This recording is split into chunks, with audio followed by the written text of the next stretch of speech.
Hi everyone, welcome back to Math Hub by Mr. H. And for today's video, I will be going over with you a few examples applying the concept of Pythagorean Theorem. And before we proceed with the very first example, let's recall some of the concepts that we need to use in order to answer some problems. All right, so the very first thing I want to go over with you is the formula. All right, so the formula is c squared equals to a squared plus b squared. So Pythagorean theorem is about dealing with right triangles. So you'll be calculating the length of the side, whether it's the leg or the hypotenuse. So what do those letters in the formula represent?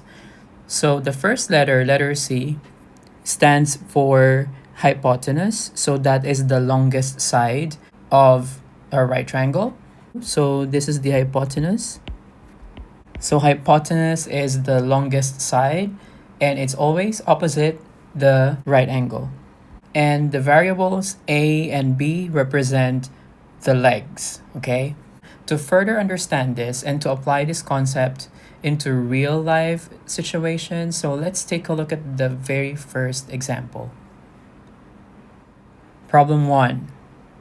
A square has an area of 121 square centimeters. Find the length of the diagonal. All right, so first of all, let's draw the figure to represent this given problem. Okay, sorry about the drawing, so it's not drawn to scale. You all know that square has 4 equal sides, and the given problem tells us that the area of this square is 121 centimeters squared. And the question is about finding the diagonal. But basically for this question, we will not be able to find the length of the diagonal first unless we find the length of the side of the square. So that's our first task, all right? So let me draw the diagonal. There you go. So that's what's in question. Now, since we don't have the length of the side yet, so let's represent the side as x. Or the formula in finding the area of the square is area of square equals s squared. So S represents the side, right? So we plug in everything given. So the area of the square is 121 centimeters squared. And side is represented by x. And from here, we need to solve for x for us to identify the length of the side of the square. In order for us to find the value of x, we need to take the square root of both sides.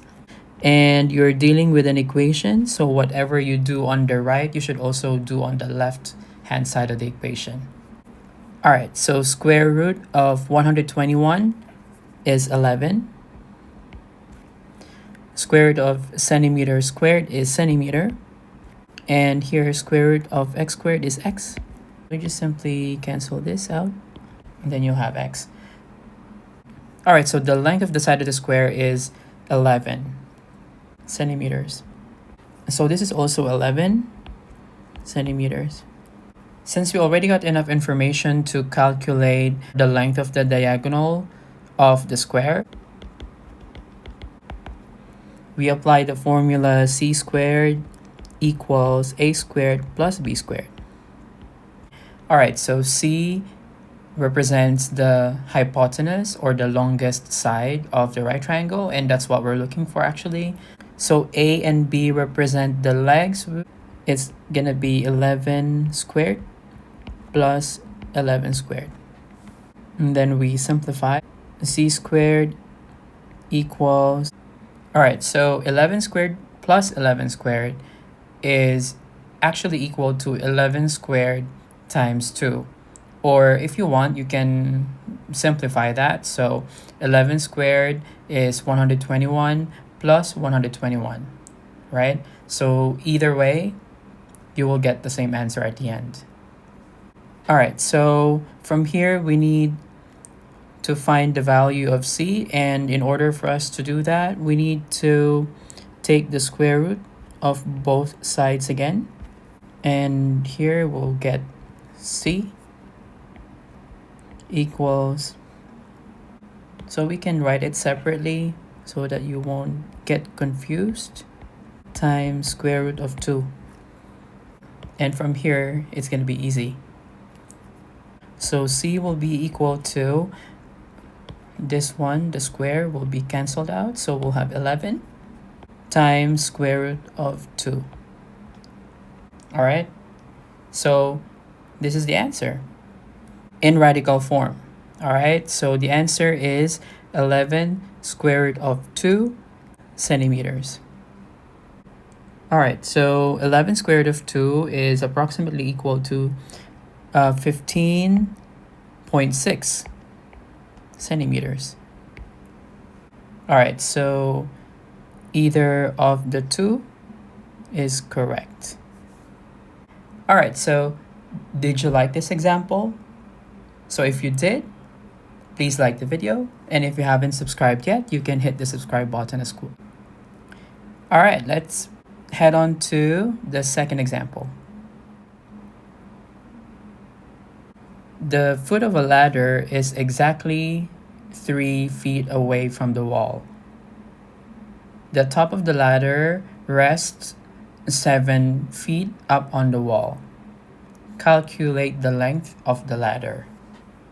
Let's draw some diagram here to represent the given problem.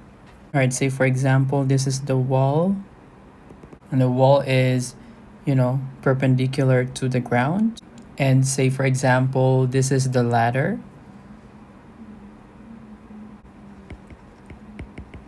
And it says that the foot of the ladder is exactly 3 feet away from the wall.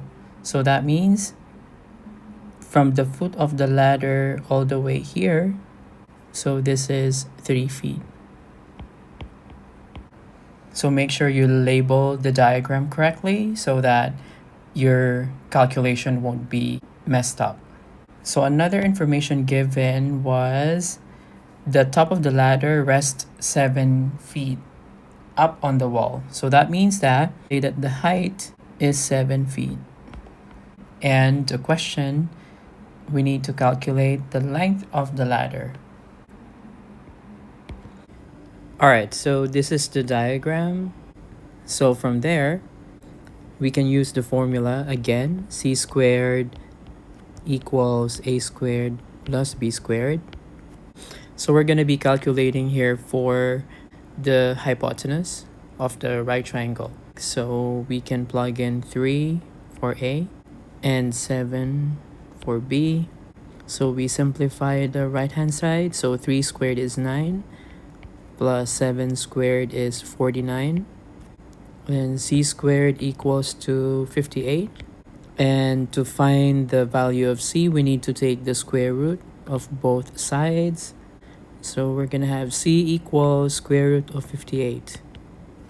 And if you want to get the exact value of square root of 58, so it's going to be approximately equal to 7.6. The answer is, there you go. All right. So if you think that this question is interesting, and if you haven't liked the video yet, so please do like now and hit the subscribe button. All right, so on to the third problem. So if you want to answer the question first, feel free to pause the video. An isosceles triangle has a pair of congruent sides of 17 centimeters. Its third side is 12 centimeter long. How tall is the triangle? All right, so we need to take note of the given information. So it says isosceles triangle.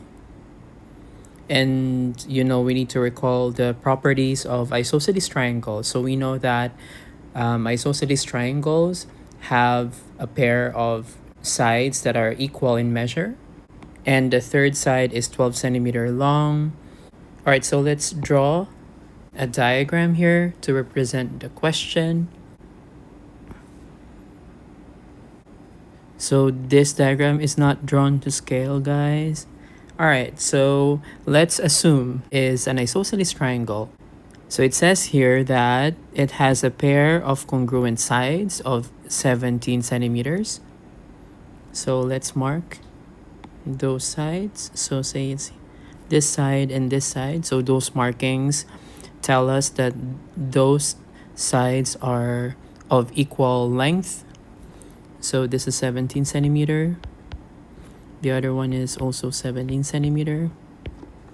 And it says here the third side is 12 centimeters long. So that means that the base of the isosceles triangle is 12. Based on the question, it says how tall is the triangle? So it's asking for the height or the altitude of the triangle. And in order for us to see that, we need to draw that vertical line. So the altitude or the height of the triangle starting from the vertex, so this is the vertex,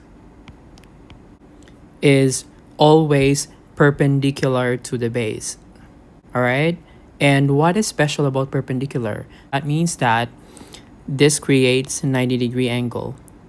The other property of isosceles triangle in which the altitude or the height of the isosceles triangle divides the triangle into two congruent triangles. So when you say congruent triangles, this triangle on the left and the triangle on the right are exactly the same in everything, from the length of the sides down to the measure of the angle.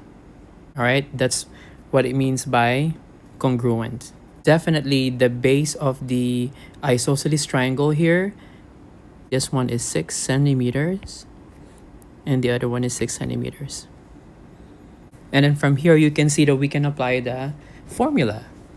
C squared equals to A squared plus B squared. However, using this formula, we need a little bit of a manipulation here, because if you take a look at the triangle, we are missing a leg. It's going to be either the A or the B. It depends on you. You can pick, label the leg or the height B. All right, so from the actual formula, all right, so this is the formula now for the height of the triangle. And then we plug in all the numbers. So C, the hypotenuse, that is 17 minus, so the leg is 6. And then simplify the left-hand side. So 17 squared, 17 times 17 is 289, minus 6 times 6 is 36, equals B squared. So 289 minus 36 is 253, equals B squared. And to find B here, we need to take the square root of both sides. So the square is going to get canceled out and we'll be left with B equals square root of 253. So this is the answer in radical form. But if you want to find the exact value or the approximate value of square root of 253, it's going to be 15.9 centimeters. Let's write the final answer. This is all for this video. If you find this video insightful, please remember to hit the like button. You can also share the video to your friends and classmates. And if you haven't subscribed yet to my YouTube channel, please do so. It will be a great help. And once again, this is Mr. H, and thank you very much for watching this video, and I'll see you in the next one.